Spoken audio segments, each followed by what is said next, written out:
It has Wi-Fi, but you could go back to hardwired computer very easily at the library. Would make a good point. And it, by the way, Increases your access because more people, you know, you get faster access as well. Yeah, yes.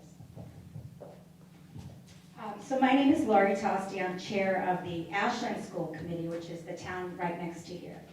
And I don't know, about a year or maybe two ago, we had a citizen that brought some Wi-Fi concerns to the school committee. Cece just said she's in the room here, and we were willing to entertain those concerns. And so we did all the research, we read all your articles, and I myself especially, I had a pile, you know. And I think there are two issues. One of them is, I'm sorry, I don't remember your name, but what you said about, like, why don't people know about this? But the other problem was we found that nobody really wanted to know about this. And it was very, very frustrating because we were armed with the information, and there was resistance really at all levels, even the superintendent. And again, it just wasn't, the information wasn't received well. To put it, you know, nicely. So how do you have this conversation? Is there support anywhere to have this conversation in a non-threatening way? And certainly that we weren't trying to push anything on anybody. We just really wanted to have a conversation about it. And the fear just was a distraction. And we couldn't do much. I think we got further than maybe a lot of people got. We have signs in the classrooms that remind everybody to follow the directions on the devices. And we post some language from the safety issues on the devices. So, you know, we made a little bit of progress, but the conversation was very difficult, very divisive. Well, you know, I'm not surprised to hear that. I'm looking at Dr. Steiner-Adair because this is a problem of addiction. In fact, what I'm thinking of, this is a problem where if you've ever had an alcoholic or someone who's bipolar in your family and you need to have an intervention, right? The first step is to get them to say, I have a problem.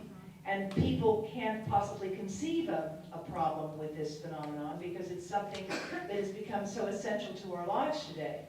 I mean, and I understand that. So I'm wondering whether there might be some lessons from the world of addictions that you might share with us. And Frank, you have a comment you want to share. Come up to the microphone, sorry. We had a approach to a Montessori school locally, and the headmaster there had a genius, I thought it was a genius idea. He had the students take it over. And he picked the grade 7 students, I don't know why he chose grade 7, and we went in and did the presentation. We had somebody take some meters and show the reading. The students went away and they came back with their policy. And they implemented a policy, restricted cell phone use in the classroom and no Wi-Fi. And the parents could not say a word. Not a word. Seriously. Not a word. And so that's not going to work in every school. Now you run the risk you put that in the wrong school, the wrong set of students, and you never know. But you know, just one idea of that, and we ended up getting national coverage of that. So the students, grade 7 students came back, and they did more than we thought they were going to do. So you know, there's ways to do it. But you're right, it is, and they shoot the messenger. Yeah. Right? Yes. Well, that's a wonderful, wonderful story. There's all kinds of creative ideas. Obviously, I feel like this is the end of that movie Casablanca, you know, where they walk away in the sunset and say, this is the start of a beautiful friendship. This is the beginning of an important conversation. And it's been however many years it was before. It's not going to be that many years before we're going to talk again, because I would like to try to help you. And I also want to figure out how Environmental Health Trust can play a constructive role here. Perhaps we become here a model. Framingham is a model. You are a model for many things in public health, as you know. The things you talked about, the Framingham Heart Study, of course, which could have a component to ask questions about this. The Nurses' Health Study, which will be including questions on this. I've talked to people about that. I'd love to figure out ways where we continue to work together. And as you may not know, I used to work in environmental law myself way back when also. Yes? Hi. I'm Elizabeth Roy, and I was wondering, in addition to some of the measures that you've mentioned tonight, are there any products that you would recommend that block radiation in the meantime until some of these changes are made, things that you wear on your body or things that you can put in your home? I've seen some things on the internet, but I don't know what's credible. No.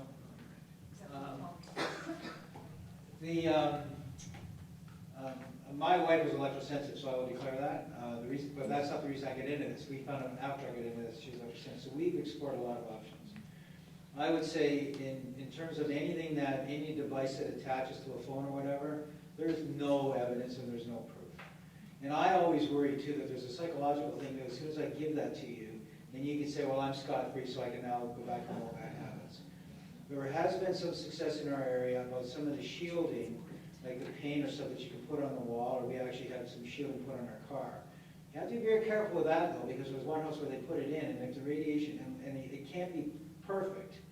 So if you do shield it, and you block most of it from coming in, once it gets in, then there's a danger that it can't go out. So if you had to do it, if you're, the one that I've seen work is a house that has, there's a lead-based paint that they bought that they put on the walls, and then they had these curtains that they bought that had the silver in them. And you can take the meter and you can feel the difference.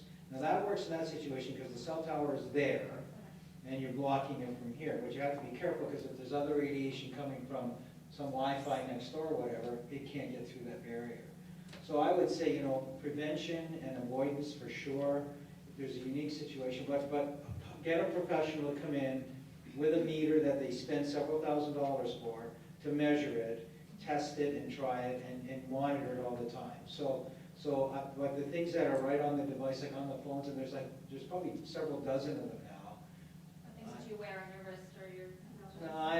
No, my wife tried, no, I just want, how can that just conceptually, how does it work, right? Well, there is something called the Pong case, and it does reduce the radiation somewhat on a phone, but it's still, if you put the phone in your pocket and you keep it close to your body, it's just not a good idea for any long time.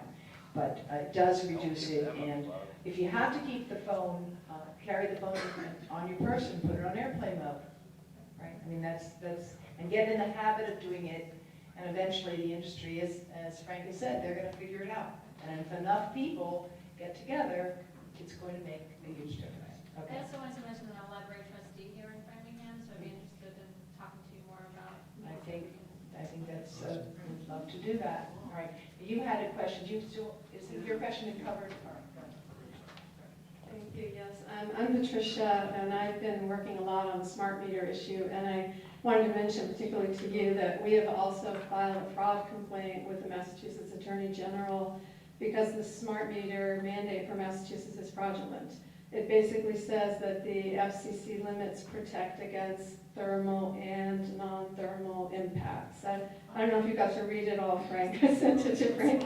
It's a 44-page document because the DPU told so many lies in their order that that's how many pages it took just to address the health issues. But I think we have a pretty good chance of making a big stink in Massachusetts. And Dr. Makel's here from Worcester, where the pilot program is being held by National Grid. It's been delayed, it's behind schedule. It's very much able to be indicted as an example of decision-based evidence making. And so, in combination with the Worcester people, I don't think we need to feel like we don't have any possibility of fighting the smart meters. So I'd be happy to talk to anybody who wants to focus on that issue. Thank you. I think one of the dilemmas of the smart meter issue, and this, I know some people might not agree with this, is I think it's easier to say we want wired meters than to say we want no smart meters. And there, I understand there's the privacy issue, the Fourth Amendment issue that people have raised, but I think in this day and age, you're going to have a lot more traction and a lot more success if you say, let's wire the meters, let's wire our schools, let's wire our libraries. It will make things better and easier. And you have a financial issue. It costs a little more money in the beginning for a school to go wired, but a lot less money because those routers are very expensive. Very expensive. They really are. The wireless routers as opposed to the wired. And we'll figure it out. Anyhow, I want to thank you all for coming this evening. I hope you've all signed up. We have everybody in this room that want to know who you are. I want to invite you to please come to our website of environmentalhealthtrust.org, and we have to follow up. Janet, we want to give them your email and address. Please write, if you have any questions or follow-up, please write to info ehtrust.org, so that we will take your questions. And I don't know if you want to give them your email address for the public health. Those of you who are public here, if you have emails you want to give people so they can contact you. Okay, you can always reach me on my private email, which is mhugoesq@gmail.com. Very simple. MUGOES. mhugoesq@gmail.com. And our website is emrpolicy.org, and on the homepage at the top, you'll have a link to the references for the presentation I did at the State House today. So there's a lot of references there about what the regulatory history is and the scheme here is in the U.S. if you're interested in that part of it. There's a lot there. Okay. Meeting adjourned?